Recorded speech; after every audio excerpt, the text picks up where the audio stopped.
See, a lot of people worry about optimizing their content for the algorithm, that digital god that modern humans have begun to worship.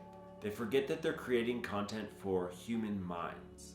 I like to remind myself that at the end of the day, the algorithm is designed to support humans' natural curiosity patterns. I'm not saying don't optimize your titles for the algorithm so that it gets served to the right audience or anything like that. There's definitely some tricks you can do to work with the algorithm. But if you work to appease the algorithm too much, you're taking the human element out of it, and you might end up with some dry content that people aren't going to want to watch. Dry, bland, boring. You're going to sound just like everyone else in that niche. You're going to sound like a robot. Even though they have AI, the human element is still going to be extremely important. Optimize for human attention first, robot mind second. When you optimize for human attention first, you're freeing yourself from worshiping a false god. I'm being dramatic, but this video is for human minds, not the algorithm. I'm not actually trying to get my video to rank for religious people. I'm optimizing it for anyone, religious or not, that wants to make content that humans actually enjoy watching. So let's look at my opening sentence of this YouTube video, which is, by the way, also a newsletter, which you can sign up for at bradysnow.com. Guides and notes on the creative struggle and content creation and living a life with purpose. But let's look at my opening sentence. My opening sentence was, I see a lot of people worry about optimizing content for the algorithm, that digital god that humans of modern times have begun to worship. I know the YouTube algorithm is going to be scanning that first sentence of my video transcription for keywords that will give it clues to what it's about and which audience will actually want to watch it. My channel is pretty new, so I'm not getting a ton of views at the time of this video's creation, but I suppose that it will flag optimized content for the algorithm as a big clue to what this piece is about. Like I said before, I'm not trying to get the algorithm to take the literal meaning of my words, worship a god or worship a false god, in hopes that it will show it to religious people. That second half of my opening sentence is a dramatic comparison because I know that that's how human minds make sense of things. It's what draws their curiosity in when they're looking for other things. And if you're still watching this video, it works. But it also sparks curiosity, making people wonder and want to learn more about what I'm talking about. Ideally, they will be eager to learn more. They'll click, they'll watch, they'll read. When you use some kind of human element in your hooks, whether it's your first sentence of a blog post, a newsletter, or a video or reel that you make, you want to have some kind of human element in there that's going to not just serve it to the right people because of the algorithm keyword ranking it correctly, right? It's going to actually draw in human attention and make them want to watch or read your piece of content over someone else's. You use some sort of human element to draw in their curiosity, so they choose your content over someone else's. So at my job at TubeSift, which is a YouTube ads company, we have a slightly larger channel and have been publishing for a lot longer, so that the algorithm knows that our audience is people that are interested in running YouTube ads. We frequently get comments of people thanking us for the tips and the strategies that we share about running YouTube ads. And when I produce our videos at TubeSift, we first choose a topic that we know would be valuable to our audience or would spark their curiosity and offer them some new piece of information that's valuable to them.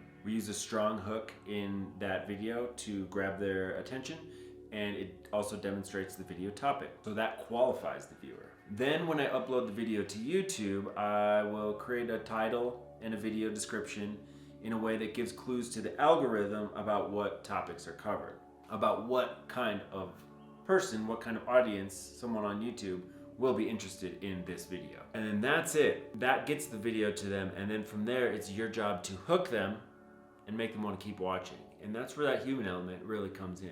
We write our video titles and make our first hooks.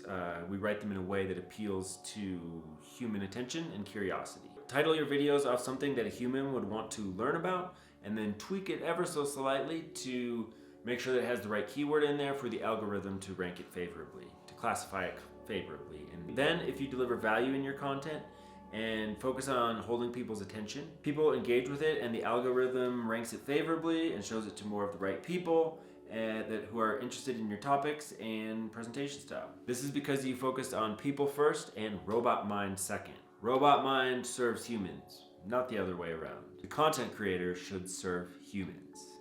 The algorithm is just a tool to get your content in front of the right audience. All right, so now that we've broken down the false religion of making content for robots by over-focusing on the algorithm, let's examine how to create valuable content that serves human curiosity. So when you serve human curiosity, you're making content that will get engagement and signal to your distribution tool, the algorithm, that your content is valuable to a specific audience. To make engaging content, you need to appeal to human curiosity with these three elements: entertainment, inspiration, and education. Your content can focus on just one of these. You can cycle through them frequently, or you can make content that includes all of these. Think about this. What do we go to social media platforms for? We're either trying to distract ourselves from a task or a feeling and receive a dopamine release, which is entertainment.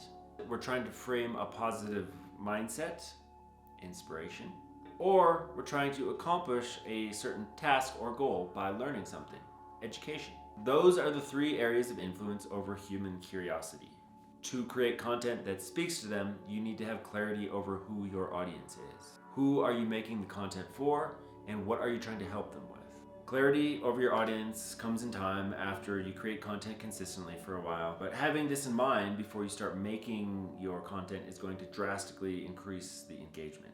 Personally, I make content for people who are interested in making their own content and finding a greater sense of life purpose by sharing their knowledge, passions, and interests. I try to appeal to all three areas of engaging content because I want my content to stand out from other creators and be unique to my own style.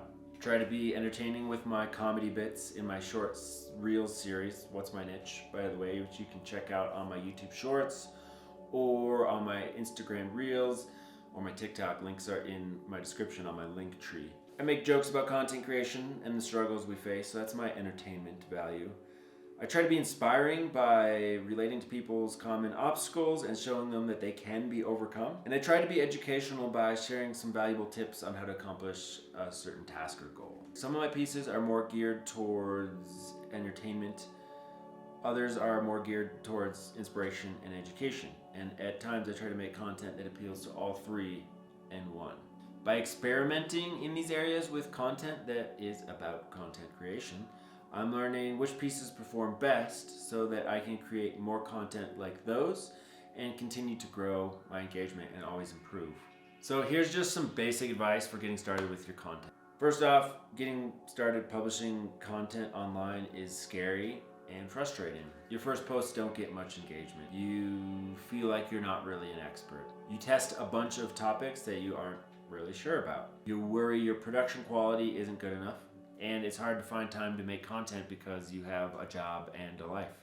That's where I'm at. But I keep coming back to making content even after brief hiatuses or prolonged hiatuses even, because I know that in doing so, I'm going to connect deeper with my own interests and passions and be able to find a greater sense of purpose by sharing my views, my lessons, my learnings with others. Creating your own content and positioning yourself as a source of knowledge over a certain area is not an easy task, but it is well worth it. I made another video about overcoming the obstacles to content creation. It's linked on the screen here.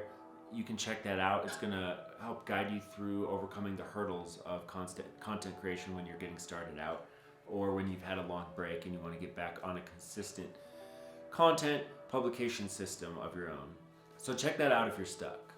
People who create and share content about topics and passions that they're interested in are going to be light years ahead of people who don't. The world is changing. Having the ability to share a story and deliver messaging with digital content is going to become more and more important than ever before. Content creation is changing the wealth distribution and education areas.